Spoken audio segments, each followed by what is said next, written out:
এটা হচ্ছে আমাদের মানে কুমিল্লা টু ঢাকার যে রাস্তাটা, ঢাকা চট্টগ্রাম হাইওয়ে যেটাকে বলে, রাস্তার পাশে গাছগুলো আসলে অনেক সুন্দর। দেখেন অনেক সুন্দর সুন্দর ফুল ফুটছে। আর এখানে তো মামা দেখা যেতেছে উল্টা মাইরা একদম বস্তায় দিছে, পিছে আরেকটা আছে যেটা বুঝতে পারতেছি না কীভাবে অ্যাক্সিডেন্ট হয়েছে। এই জায়গাটা হচ্ছে মাদায়া পার হয়ে গরিপুরের দিকে যাওয়ার রাস্তাটা। আর আমরা সকালবেলা বের হয়েছি ঢাকার উদ্দেশ্যে। তো রাস্তার আশেপাশে যে গাছগুলো অনেক সুন্দর, আসলে প্রকৃতি এমনিতেও সুন্দর, তো গাছগুলোতে ফুল ফুটছে, এটা দেখতে আরও বেশি সুন্দর লাগছে।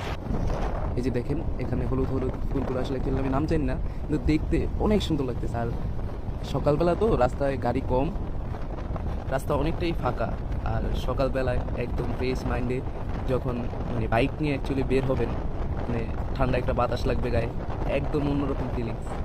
এই যে গাড়িগুলো যাচ্ছে সব একটা স্পিডে, বাতাসগুলো এসে এসে মুখে লাগছে। আর অবশ্যই রাস্তাঘাটে চলার সময় সেফটি সব